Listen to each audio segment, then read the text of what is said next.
नमस्कार, प्रणाम। मैं अजय शर्मा मध्य प्रदेश की बात के साथ आज जुड़ चुका हूँ आप सभी के साथ। लाडली बहना योजना जो 129 करोड़ महिलाओं की बात है, 1250 रुपए की मोहन सौगात पर बात करने के लिए हम जो है आपके साथ जुड़ चुके हैं। लाडली बहना योजना जो पूर्व मुख्यमंत्री मध्य प्रदेश शिवराज सिंह चौहान ने लागू किया था, उस योजना को लेकर हम जुड़ चुके हैं। अभी हाल ही में मध्य प्रदेश के नए मुख्यमंत्री मोहन यादव हैं, जो उनकी योजनाओं को लगातार चला रहे हैं। और देखा जा रहा है कि जो महिलाएं हैं, महिलाओं को लेकर के जो सरकार है कितनी एक्सपर्ट है। महिलाओं को लेकर के 1250 रुपए जो योजनाएं हैं, उस योजनाओं को लागू करना और महिलाओं को बटोरना, क्योंकि पहले जो सरकार थी मुस्लिम को बटोरने का कार्य कर रही थी, लेकिन अब जो है महिलाओं को बटोरने का काम चल रहा है। हमारे साथ जो है केशव पंडित जी जुड़ चुके हैं, हम उनसे बात करेंगे और सवाल पर जवाब लेना चाहेंगे। क्योंकि मध्य प्रदेश का बात है, 129 करोड़ महिलाओं के मान सम्मान की बात है। केशव पंडित जी, ये जो महिलाओं के लिए जो सरकार ने लाडली बहना योजना जो खोल रखा है, 1250 रुपए प्रति महीने जो खाते में डेबिट क्रेडिट हो रहे हैं, इसको लेकर के क्या ख्याल आते हैं? देखिए, मध्य प्रदेश में जो लाडली बहना योजना है, इसको लेकर के सीधी सी बात है। पहला तो यही कि जो शिवराज चौहान, ये बहुत सफल योजना है। इस योजना को बहुत सोच समझ करके जो है शिवराज जी लाए थे, और शायद इसी के कारण एक लंबा जो है उन्होंने जो यहाँ पर एक तरह से राजनीतिक जीवन जो बचाया, भाजपा का भी और खुद का भी, तो वो एक बड़ी बात है। इस तरह की सौगात अब कई राज्यों के लोग भी कॉपी कर रहे हैं। बहुत सारे राज्य भी अब लाडली बहना के नाम से या फिर अन्य योजनाएं जो है वो ला रहे हैं। इस योजना को समझना पड़ेगा हमें। देखिए, इस देश के अंदर दो ही वोटर है, दो प्रकार के, एक तो मुस्लिम वोटर और दूसरा जो है वो महिला वोटर। इन दोनों की बातचीत हमेशा होती रही है, लेकिन महिला वोटर की तब तक बात नहीं होती थी। हम ये कहें कि लगभग 90 के दशक तक महिला वोटर जो है वो महिला वोटर नहीं होती थी। आज के दौर में अगर महिला वोटर को देखा जाए तो उसको बटोरने के लिए हर पार्टी वो अपनी तरफ आकर्षित कर रही है, खींच रही है और कह रही है कि आप हमें वोट दीजिए, हम आपके लिए बहुत कुछ करेंगे। लाडली बहना योजना भी इसी कारण आई थी। आज लाडली बहना योजना की जो चौथी किस्त है वो महिलाओं के अकाउंट में जा रही है, तो जाहिर सी बात है कि अब एक बड़ा गिफ्ट है मोहन सरकार की तरफ से, और महिलाएं बड़ी खुश हैं इस बात से कि सरकार हमें कुछ दे रही है। भले ही इसमें पुरुष वर्ग नाराज हो या वो एक अलग चीज है, क्योंकि उनके लिए तो बहुत सारी योजनाएं आती और जाती रहती है परिवारों के लिए, लेकिन महिलाओं के लिए ये बड़ी स्पेशल योजना है कि आपके अपने खर्चे की योजना है, आपको पैसे दे रही है सरकार। सरकार भी आपको कहीं ना कहीं एक बड़ा सम्मान जो है दे रही है। अच्छी बात है जी। महिलाओं के लिए जिस प्रकार से जो है सरकार ने योजना खोल रखा है, इस योजना को लेकर के जो दिल्ली की सरकार है, अरविंद केजरीवाल की सरकार कहें या पंजाब की सरकार, इन्होंने भी जो है लाडली बहना योजना जो है शुभारंभ करने की बात कही थी। 1250 रुपए उन्होंने कहा था, तो इन्होंने भी कुछ राशि ऐसी तय की थी कि हम भी जो है महिलाओं को देंगे। लेकिन सरकार के फैसले के बाद ही जो है अन्य जो विपक्ष है जगने का प्रयास करके क्या दिखाना चाहते हैं? देखिए, जब कोई योजना या कोई चीज अच्छी आती है तो राजनीति में कॉपी तो चलती रहती है।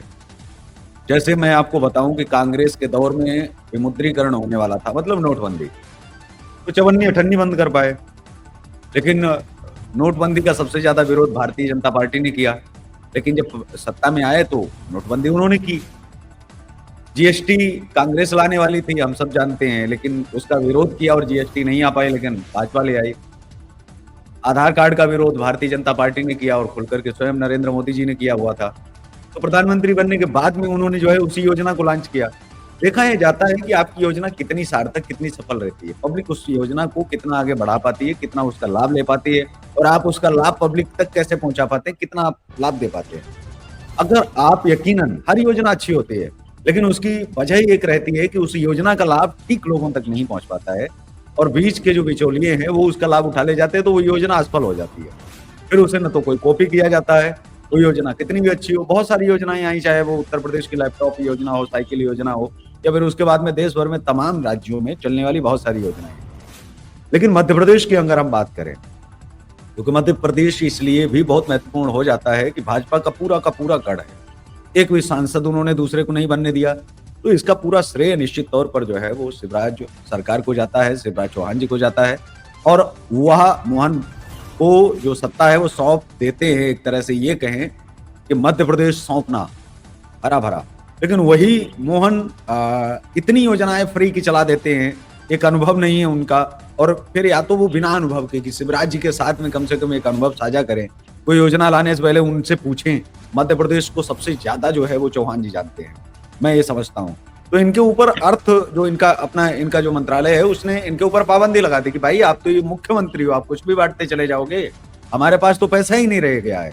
तो ये देखना पड़ेगा कि जो पहले की योजनाएं जो थी, आखिर अब नई योजनाएं लाने की क्या जरूरत है, उन्हीं योजनाओं की कम से कम पूर्ति आप कर लीजिए।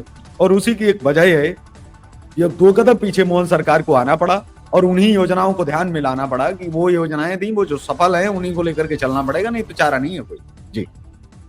जो पूर्व मुख्यमंत्री शिवराज सिंह चौहान थे, जिन्होंने इतना जो है महिलाओं के मान सम्मान की बात की, महिलाओं को जो है लाडली बहना योजना दिया और उन्हीं को जो है बैकफुट में जाना पड़ा। सरकार ने उन्हें ही जो है प्रदेश का मुख्यमंत्री बनाने के बजाय जो है उन्हें कृषि मंत्री बना करके दिल्ली में बैठा दिया। इससे जो महिलाओं में आक्रोश है, महिलाओं का जो आरोप लग रहा है कि हमारे जो मामा हैं, शिवराज मामा हैं, हमारे भैया जो है शिवराज हैं, उन्होंने हमारे लिए सब कुछ किया, लेकिन अब उनको ही हटा दिया गया। इस बात पर भी कहीं न कहीं महिलाओं के सम्मान को ठेस पहुंची है। देखिए अजय जी, सम्मान और अपमान नहीं देखा जाता है। भारतीय जनता पार्टी हो या कोई भी पार्टी हो, अगर उसमें जुड़ने वाले लोग अच्छा काम करते हैं, जरूरत अगर लगी होगी तो उन्होंने भेजा होगा। लेकिन जो आपने बात कही कि एक बड़ी ठेस लगी, हमेशा लगती है और पार्टियां जो है कहीं ना कहीं इसी मूवमेंट को, यही जो उनका एक वो होता है कि लोग उम्मीद करें कि मध्य प्रदेश हारने नहीं देंगे, क्योंकि अब शिवराज चौहान जी को बड़ी अच्छी पोस्ट जो है मिले केंद्र में। लेकिन ये डॉक्टर मोहन यादव का खेल कैसे शुरू हो जाता है? डॉक्टर मोहन यादव, जिनको कोई भारतीय राजनीति में, मध्य प्रदेश की राजनीति में तो कोई नहीं जानता था। मैं आपसे सवाल अगर करूं कि क्या आप जानते थे उनको कि मुख्यमंत्री बन जाएंगे एक दिन, आप कहेंगे कि नहीं?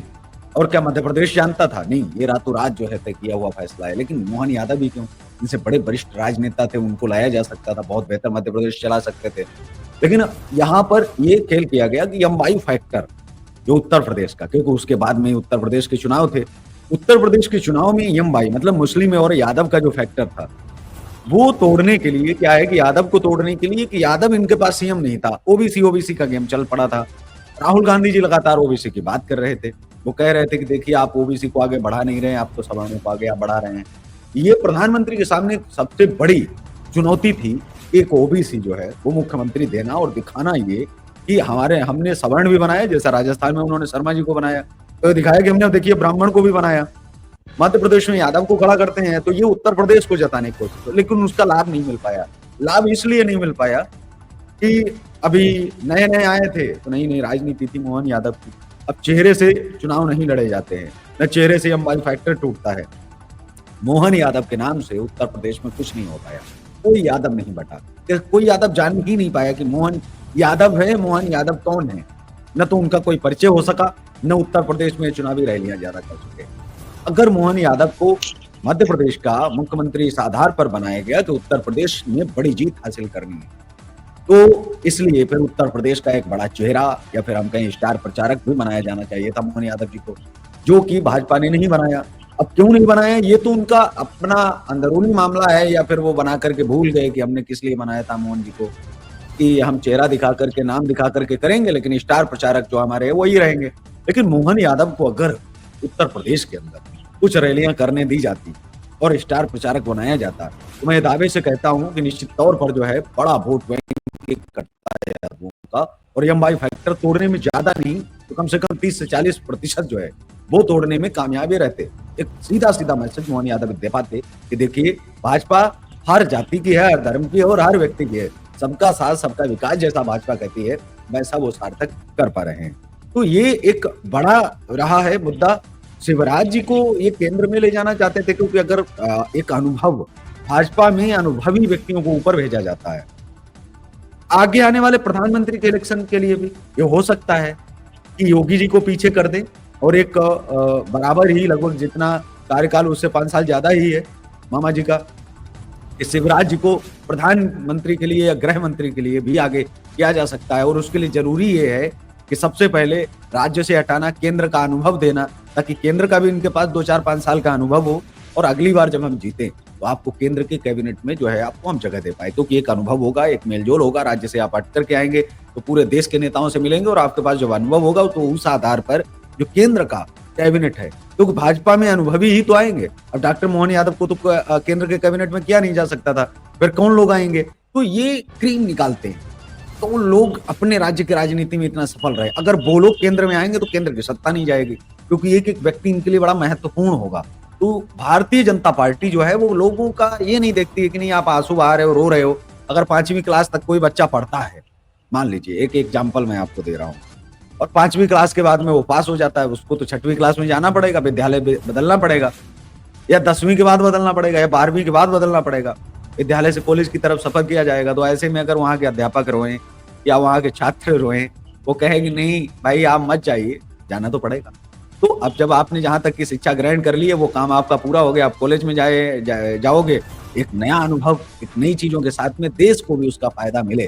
मतलब मध्य प्रदेश ने जो फायदा उठाया है शिवराज जी का, वो अब देश को फायदा देने के मूड में भारतीय जनता पार्टी है। आप इस संदेश को आप ऐसे आप कह सकते हैं जी।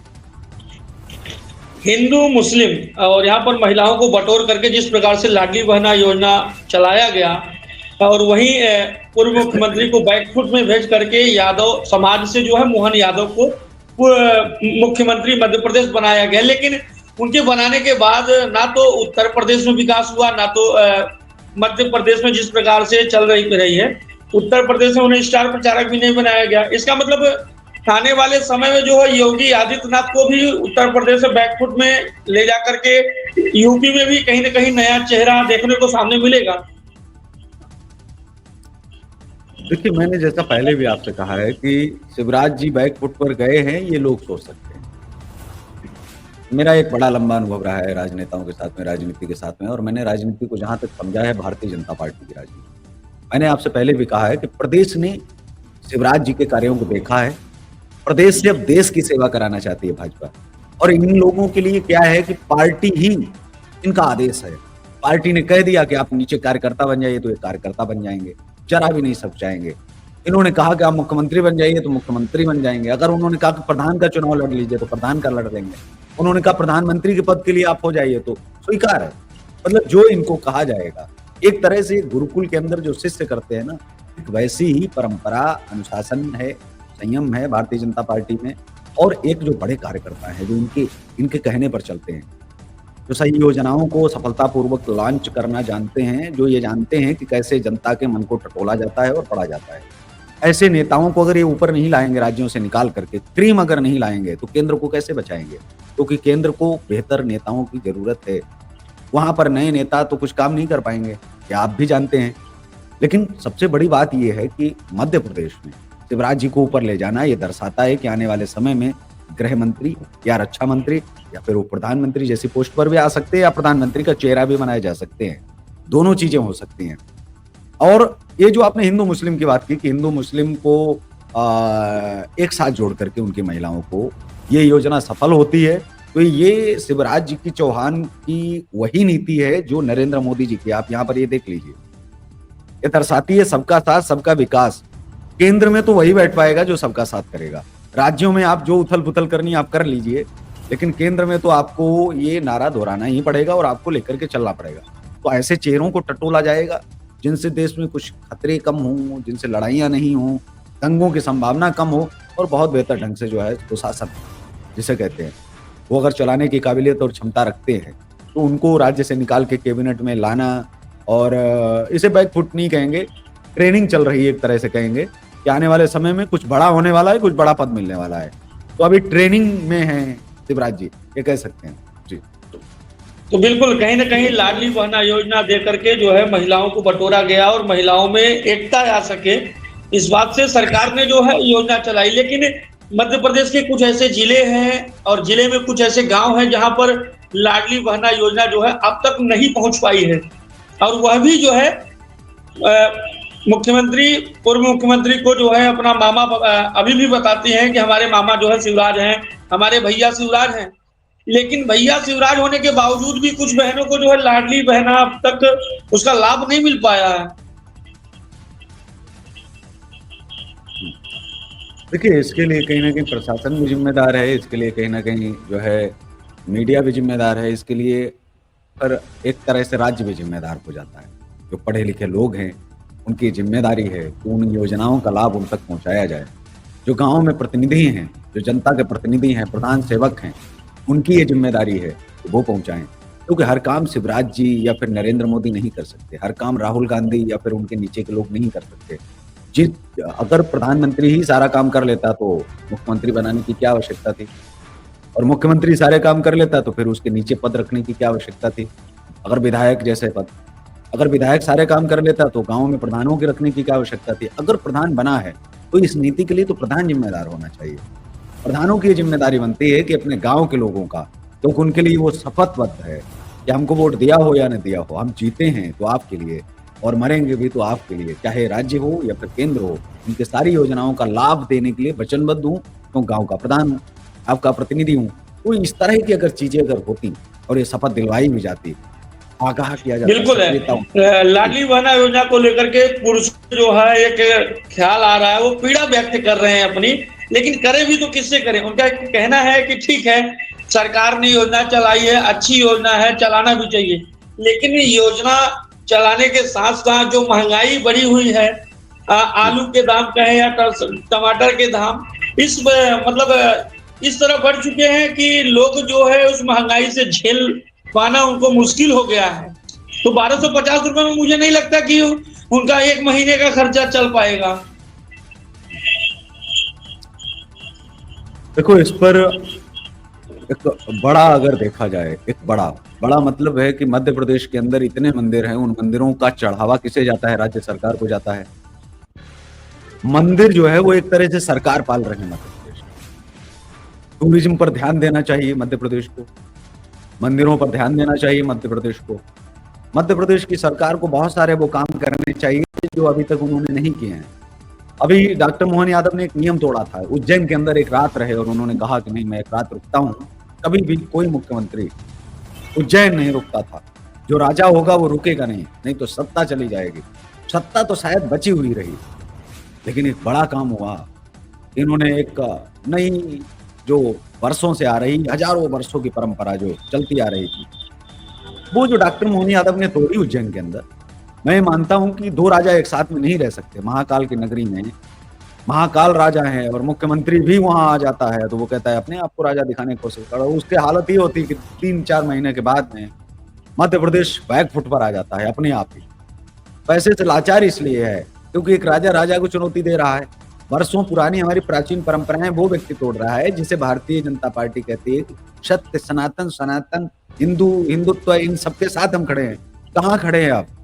आपको उसी दिन वो ताज और पद छीन लेना चाहिए था जिस दिन ये रूल तोड़ा गया मध्य प्रदेश में। मध्य प्रदेश की आत्मा पर वार किया गया और पूरा मध्य प्रदेश मौन रहा। अगर यही काम कांग्रेस पार्टी के किसी मुख्यमंत्री ने किया गया होता, उसके द्वारा अगर किया गया होता तो क्या मध्य प्रदेश चुप रहता? एक सवाल जो आपने महंगाई की, तो मध्य प्रदेश में महंगाई किसके लिए? कांग्रेस के लिए लोगों के लिए या भाजपा के लोगों के लिए? ये भी सवाल उठता है। अगर महंगाई सिर्फ अगर अन्य पार्टियों के लिए है तो फिर महंगाई नहीं है, क्योंकि फिर उनकी पार्टी आएगी तो वो भी महंगाई करेगी। और अगर भाजपा के लोगों को भी ये लग रहा है तो फिर वो विरोध क्यों नहीं करते? महंगाई के खिलाफ क्यों नहीं उतरते? कुछ लोग तो बाहर आए, कुछ हिंदू संगठन ही बाहर उतरे। भाजपा का विरोध करना ये नहीं है, भाजपा विरोध नहीं कर रही, समझ में आता है, लेकिन हिंदू संगठन तो कर सकते हैं। उनको क्या महंगाई नहीं लग रही? अगर हिंदुओं को महंगाई लग रही है और एक भी अगर हिंदू संगठन को महंगाई ही नहीं लग रही है तो मान लीजिए कि प्रदेश में महंगाई नहीं है, प्रदेश महंगाई से त्रस्त नहीं है। ये तो आने वाले समय में जो आपका प्रोग्राम है मध्य प्रदेश की बात, उम्मीद यही करूंगा कि यही सवाल आप उनसे ये रखेंगे, उन हिंदू संगठनों से, उन भाजपा के लोगों से और उन कांग्रेस के लोगों से भी, कि अगर मध्य प्रदेश में महंगाई है कि नहीं है, तो कहेंगे कि है। तो उनसे कहिए कि आपने कोई आंदोलन बड़ा किया, तो कहेंगे नहीं। तो फिर महंगाई कहाँ है, कैसे है? आप सरकार तक बात पहुंचाना ही नहीं चाहते, मतलब आप बेवकूफ बना कैसे रहे? आप चुनाव के टाइम तो आप कहते हैं कि महंगाई बहुत है, लेकिन फिर महंगाई आपकी कहाँ चली जाती है? जब आप सत्ता से बाहर उतरते हो, एक पैसा खर्च करने को राजी नहीं। जी। बिल्कुल महिलाओं के मान सम्मान और सरकार की योजनाओं पर हम एक बात करना चाहेंगे। मध्य प्रदेश का एक ऐसा जिला जहां पर जो है कोयला उत्पादन और बिजली उत्पादन किया जाता है। ऐसे जिले का नाम सिंगरौली है, जहां पर अभी विगत दिन पूर्व जो है 6 वर्ष की मासूम बच्ची का जो है बलात्कार किया जाता है निर्माणाधीन मेडिकल कॉलेज में। वह भी बच्ची तो कहीं न कहीं पूर्व मुख्यमंत्री शिवराज सिंह चौहान की भांजी रही होगी, जिस प्रकार से उन्होंने एक नारा दिया है। और अभी वर्तमान में जो मुख्यमंत्री मोहन यादव है, उन्होंने एक अपने ट्विटर हैंडल में एक पोस्ट डाला था कि अगर किसी भी बच्ची के साथ दुष्कर्म होता है तो उसको 15 दिवस के अंदर जो है फांसी की सजा दिलाई जाएगी। ऐसा कुछ प्रावधान उन्होंने निकाला, लेकिन उनके प्रावधान निकालने के बाद निर्माणाधीन कॉलेज में जो है 6 वर्ष की मासूम बच्ची का दुष्कर्म होता है। वही बच्ची जो अबोध बालिका है, 6 वर्ष की मासूम बच्ची, कोई न तो समझदार है। फिर ऐसी बच्ची के साथ जब जिला प्रशासन ने कार्यवाही कर दिया, लेकिन मुख्यमंत्री मोहन यादव के जो फैसले थे, जो पोस्ट थे, उस पोस्ट पर जो है न तो उन्होंने ट्विटर पे लिखा कि हमारी जो है भांजी का दुष्कर्म हुआ, न तो उन्होंने उस आरोपी को कड़ी से कड़ी कार्रवाई के लिए कुछ आश्वासन दिया। ऐसा कुछ नहीं किया उन्होंने। फिर कैसे माने कि उन बच्चियों के लिए जो है प्रदेश सरकार काम कर रही है, प्रदेश सरकार बच्चियों के साथ है। देखिए, नाम मोहन रख लेने से कोई कृष्ण भगवान नहीं हो जाता, न तो वो बांसुरी बजा लेता। पैदा यदुकुल में अगर हुआ है तो क्या हुआ? क्या वो कृष्ण का वंशज है? ठीक है, मान भी लिया कि कृष्ण का वंशज है, खून नहीं खौलता है, बिल्कुल खौलता है। लेकिन कब अगर यही घटना पश्चिम बंगाल में होती है तो मोहन यादव का खून खौलता ही खौलता है, और खौलेगा भी क्यों नहीं, क्योंकि वहां भाजपा की सरकार थोड़ी है, वहां तो विपक्ष की सरकार है। ट्रेनिंग तो ये मिली होती है राजनेताओं को। राजनीति की अगर बात करें, अपने राज्य में कुछ भी हो जाए, अपने राज्य में 6 साल की बच्ची से बलात्कार हो जाए तो भी जायज है, उस पर बोलना नहीं है। कितना छुपा सकते हो ये देखना है, आपके अंदर कितनी काबिलियत है। लेकिन दूसरे राज्य में बलात्कार की कोई उम्र सीमा हो और कोई भी चीज हो, उसको छोड़ना नहीं है। उसको तो दिन रात इस तरह से कहना है कि अगर ये राज्य में, मेरे राज्य में अगर हुआ होता है यही वाली घटना, तो हम फांसी चढ़ा देते, गोली मार देते, और यहाँ तक कि हम जो है सीधा उसको एनकाउंटर ही कर देते देखते। लेकिन जब उनसे सवाल यही अगर किया जाएगा कि 6 साल की बच्ची का बलात्कार हुआ, ये मेरे राज्य में हुआ है, ये उनके राज्य में हुआ होता, तो आप देखते क्या होता। हमने तो बहुत बड़ी कार्रवाई कर दी, आपको पता ही नहीं है। अगर वो वाली घटना मेरे राज्य में होती तो देखते मैं क्या करता है। 6 साल वाले का सवाल मत करिए। सवाल वो लाइए कि जो डॉक्टर की हत्या वहां हुई है और रेप हुआ है, अगर डॉक्टर वाला मैटर यहाँ हुआ होता तो ये बहुत कुछ उखाड़ लेते, अगर सीधे सीधे शब्दों में ये कहें। तो बात वही आती है कि राजनेताओं का अपना कोई धर्म नहीं है, कोई ईमान नहीं है, लेकिन इसके बावजूद भी अपेक्षा जनता यही करती है कि हम सुरक्षित रहे, हमारा परिवार सुरक्षित रहे, और इसकी जिम्मेदारी एक राज्य के राजा की है, देश के राजा की है। तो ये शिवराज चौहान जी को भी इस पर खुलकर के सामने आना चाहिए था, डांटना भी चाहिए था, और केंद्र से भी, क्योंकि अब वो प्रदेश के मामा नहीं रह गए, अब तो वो देश के मामा बनने जा रहे हैं। तो अब उनको इस बात के लिए भी बधाई दूं या फिर इस बात के लिए निराश हूं कि उन्होंने राज्य से बिल्कुल मोह ही त्याग दिया। अब इस बात से वो नाराज हैं या खुश हैं, ये तो वही जान सकते हैं। लेकिन राज्य के बाद में जो केंद्र में जा रहे हैं उस चीज के लिए बधाई और आगे बढ़ें। लेकिन उम्मीद यही करेंगे हम सब कि मध्य प्रदेश की आत्मा उनके साथ जुड़ी है, मध्य प्रदेश को ना छोड़ें, मध्य प्रदेश के लोगों को एक साथ जोड़ के रखें, मध्य प्रदेश की समस्याओं पर नजर रखें, ताकि ये नया मुख्यमंत्री है, इसको क्या मालूम है मध्य प्रदेश के बारे में, क्योंकि न तो इनको योजनाओं का पता है, न इनको किसी राजनीति का ज्ञान है। मध्य प्रदेश के लोगों से जुड़ना कैसे है ये नहीं पता है। दूसरे राज्यों पर प्रतिक्रिया देना अगर इनका पेशा है तो मैं कहता हूँ ये अच्छे राजनेता तो हो सकते हैं, लेकिन अच्छे समाज सेवी या फिर जनता को समझने वाले मध्य प्रदेश के बेटे नहीं हो सकते। जी, सत्ता और विपक्ष तो समझ में आता है कि सत्ता में रह करके अपनी कमियों को छुपाएंगे, क्योंकि अपनी कमियों को तो दिखाएंगे नहीं, क्योंकि विपक्ष जो है उस कमियों को जो है मुद्दा बना लेगा। लेकिन अगर यही 6 वर्ष की जो बच्ची का दुष्कर्म हो, बलात्कार हुआ, क्या उनके खुद के घरों में या परिवार के साथ अगर ऐसा हादसा होता तो क्या उनके चेहरे पे इस प्रकार से खामोशियां रहती क्या? बड़ी लाइन कही जाती है अजय जी कि जिस दिन ताला टूटेगा संविधान की पेटी का, उस दिन ताला टूटेगा संविधान की पेटी का, जिस दिन जिस्म निचोड़ा जाएगा मंत्री की बेटी का। तो ये लाइनें जिस किसी ने भी लिखी हैं उसके लिए धन्यवाद, लेकिन ये वास्तविकता है। आज नहीं तो कल अपराध बढ़ रहे हैं। अगर आप हमारे घर तक आई है तो कल आपके घर तक भी पहुंचेगी। पहुंचेगी जरूर। इस आग से बचेगा कोई नहीं। न उस दिन फिर रास्ता होगा, न संविधान को बचाने का रास्ता होगा, न अपराधी को, न परिवार को बचाने का रास्ता। अब इनके सामने दो चीजें हैं बहुत बड़ी, जो आप बात कह रहे हैं। इन समस्याओं को जो है वो आपसी सहमति के साथ हल करना होगा। इन समस्याओं पर सत्ता और पक्ष विपक्ष नहीं करना है, निष्पक्ष होना है। कुछ मुद्दों पर देश के साथ, महिलाओं के लिए एक साथ हो जाओ। बलात्कार जैसी घटनाएं, रेप जैसी घटनाएं, जो जघन्य अपराध हैं, इन पर तो कम से कम एक हो जाओ। इन पर भाजपा कांग्रेस ना हो, इन पर हिंदू मुस्लिम ना हो, इन पर सब एकजुट हो जाएं। केरल में एक रेप होता है, बलात्कारी बंद होता है, केरल के लोग जेल के अंदर जाते हैं, जेल तोड़ देते हैं, बाहर निकाल लाते हैं, गुप्तांग काट देते हैं, फांसी पर लटका देते हैं सरेआम। ये घटनाएं देश भर में क्यों नहीं हो सकती हैं? ऐसी घटनाएं होनी चाहिए। ऐसी भीड़ कहाँ गायब हो गई है? क्या केरल में ही पढ़े लिखे लोग रहते हैं? अगर वहां रहते हैं तो फिर बाकी जगहों पर तो फिर अनपढ़ और जाहिल ही रहते होंगे, ये हम कह सकते हैं। लेकिन इन चीजों के लिए क्यों नहीं उकसावा? अगर ऐसा भीड़ करती है तो बहुत अच्छी बात है, भीड़ को करते रहना चाहिए। कम से कम महीने में तो हर राज्य में एक आधा ऐसी घटना किसी ना किसी जेल में हो जानी चाहिए। बलात्कारी को बाहर निकालो और उसको फांसी पर लटका दो, ताकि बलात्कारियों में डर पैदा होना बहुत जरूरी है। कि देखिए, हमको अदालत बहुत देर में सजा देगी, जनता कभी भी सजा दे सकती है। जनता का डर बैठना बहुत जरूरी है। दहशत बहुत आवश्यक है। मैं हमेशा कहता हूँ दहशत बनानी पड़ती है और इज्जत कमानी पड़ती है। इज्जत जो कमाई थी वो तो लोग गमा रहे हैं, धीरे धीरे इज्जत ही जा रही है। तो अब दहशत बनाओ, इज्जत वापस आ जाएगी। दहशत बहुत बनानी है और वो जनता की ही दहशत हो सकती है। जी। राष्ट्रवादी विचारधारा पार्टी भारतीय जनता पार्टी की सरकार जो है मध्य प्रदेश में भी है और उत्तर प्रदेश में भी है। लेकिन देखा जा रहा है कि उत्तर प्रदेश में जो मुख्यमंत्री हैं योगी आदित्यनाथ, महिलाओं के लिए और छोटी छोटी मासूम बच्चियों के लिए मतलब इस प्रकार से जो है एक्सपर्ट हैं कि अगर उनके साथ कोई भी दुष्कर्म होता है तो उन पर कड़ी से कड़ी कार्रवाई के लिए तत्काल निर्देश देते हैं। यहाँ तक कि उनको जो है फांसी तक, उम्र कैद की सजा तक जो है वो अपना साथ देते हैं। लेकिन मध्य प्रदेश में जो है राजनीति का शिकार जो है मासूम बच्चियां ही क्यों हो रही? उत्तर प्रदेश में तो सुरक्षित महसूस करते हैं लोग। जी बिल्कुल, आपकी बात सही है। उत्तर प्रदेश के अंदर जो है सुशासन है, ये हम कह सकते हैं।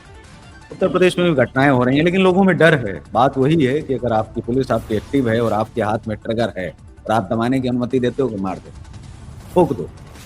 ठोको राजनीति अच्छी है। तो उत्तर प्रदेश के अंदर ठोको राजनीति चल रही है और वो मध्य प्रदेश में भी अगर हो जाए तो बहुत अच्छा हो जाएगा। छत्तीसगढ़ में तो शुरुआत हो गई, एक एनकाउंटर हो भी गया 4-5 दिन पहले। जी धन्यवाद। सरकार के विकास पर बात करने के लिए, अपराध पर जवाब देने के लिए। मध्य प्रदेश की बात के साथ मैं अजय शर्मा जो है आप सभी की बात निडरता के साथ, बेबाकी के साथ रखने का प्रयास करूंगा। आप सभी मध्य प्रदेश के जिस जिले के हों, अगर आप अपनी बातों को अगर रख करके अपनी बातों को करना चाहते हैं, एक दूसरे के मध्य साझा करना चाहते हैं तो आप रख सकते हैं। मैं आपकी बातों को सरकार तक पहुंचाने का प्रयास करूंगा और कोशिश करूंगा कि आपकी जो भी समस्याएं हैं उन समस्याओं का निराकरण जल्द से जल्द हो। और आप सभी हमारे इस लाइव को देखें और शेयर करते रहें। धन्यवाद। मध्य प्रदेश की बात के साथ मैं अजय शर्मा।